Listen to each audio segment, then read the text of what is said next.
Hello, ഇന്ന് നമുക്ക് വാവയുടെ 1.5 മാസത്തെ ഇഞ്ചക്ഷനുള്ള ഡേറ്റ് ആയിരുന്നു. അപ്പോൾ രാവിലെ തന്നെ അവളെ റെഡിയാക്കി എടുത്തിട്ടുണ്ടായിരുന്നു. രാവിലെ റെഡിയാക്കിയപ്പോഴൊക്കെ നല്ല ഹാപ്പി ആയിട്ട് നമ്മളോട് ഒരു സംസാരിക്കുമ്പോൾ റെസ്പോണ്ട് ചെയ്യുന്നുണ്ടായിരുന്നു. അപ്പോൾ ഞങ്ങൾ കൂട്ടത്തിൽ റെഡിയായി ഞങ്ങളും വേഗം ഇറങ്ങിയിട്ടുണ്ടായിരുന്നു. അടുത്ത് തന്നെയാണ് ഗവൺമെൻറ് ഹോസ്പിറ്റൽ ഉള്ളത്. പോകുന്ന വഴിയിലെല്ലാം നല്ല കാലാവസ്ഥയായിരുന്നു. മഴ പെയ്യുന്ന ഒരു ചെറിയൊരു രീതിക്ക് ഉണ്ടായിരുന്നെങ്കിലും നല്ലൊരു കാലാവസ്ഥയായിരുന്നു. മഴ പെയ്യാൻ ഞങ്ങൾ വിചാരിച്ചു. അപ്പോൾ വണ്ടിയിലൊക്കെ ഇരുന്ന് ഞങ്ങളിങ്ങനെ നോക്കുമ്പോൾ കുറച്ച് കഴിഞ്ഞപ്പോൾ ആളിച്ചിരി സാഡായിട്ടുണ്ടായിരുന്നു. കുറച്ച് കഴിഞ്ഞപ്പോഴത്തേക്ക് ഹോസ്പിറ്റലിൽ എത്താറായപ്പോഴത്തേക്ക് നല്ല മഴ തുടങ്ങി. ഞങ്ങൾ ഓർത്തിനി നനഞ്ഞൊക്കെ കുഞ്ഞിനെ കൊണ്ടൊക്കെ ഇറങ്ങണ്ടേ, കുട നിർത്തുമെന്ന് പറഞ്ഞാലും ഇറങ്ങണ്ടേ. ഹോസ്പിറ്റലിൽ എത്തിയപ്പോൾ എന്തായാലും ഭാഗ്യത്തിന് മഴ തോർന്നിട്ടുണ്ടായിരുന്നു. പിന്നെ അവിടെ ചെന്ന് ചീട്ടൊക്കെ എടുക്കണമെന്ന് നോക്കി, ചീട്ട് എടുക്കണ്ടെന്ന് പറഞ്ഞു. അവിടെ ചെന്ന് നോക്കിയപ്പോഴത്തേക്ക് ആൾക്കാരെല്ലാം വന്നിട്ടുണ്ടായിരുന്നു. പിന്നെ വെയിറ്റൊക്കെ നോക്കി, കുഞ്ഞിൻ്റെ വെയിറ്റൊക്കെ നോക്കി, വെയിറ്റൊക്കെ കറക്റ്റായിട്ടുണ്ടായിരുന്നു. പിന്നെ അവിടെ എഴുതാനുള്ളിടത്തൊക്കെ പോയി ഇരുന്ന് കുറച്ച് കാര്യങ്ങളൊക്കെ എഴുതി, അവളുടെ വെയിറ്റ്, പേര് അതൊക്കെ എഴുതിയിട്ടുണ്ടായിരുന്നു.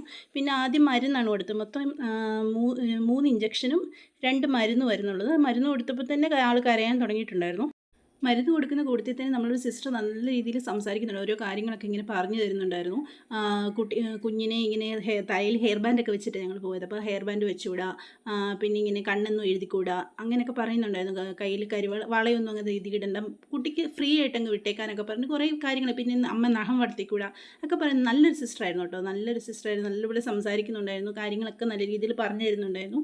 അതിനുശേഷം കയ്യിൽ ഇഞ്ചക്ഷൻ വെച്ചത്, തൊലിയിൽ ഇഞ്ചക്ഷൻ വെച്ചത്. അപ്പോൾ അത് അധികം വേദന ഉണ്ടാവില്ല എന്ന് പറഞ്ഞു. പിന്നെ കാലയിലായിരുന്നു ഇഞ്ചക്ഷൻ വെച്ചത്. കാലയിൽ അത്യാവശ്യം നല്ല രീതിയിൽ കുത്തിയിട്ടുണ്ടായിരുന്നു. അപ്പോൾ അത് കണ്ടപ്പോഴത്തേനും നമുക്ക് ഭയങ്കരമായിട്ട് വിഷമം വന്നു. പിന്നെ ഇത് ഭയങ്കര കരച്ചിലായിരുന്നു. വീട്ടിലെത്തിയപ്പോഴേക്കും ആൾ കരഞ്ഞ് തളർന്ന് ഉറങ്ങിപ്പോയിട്ടുണ്ടായിരുന്നു.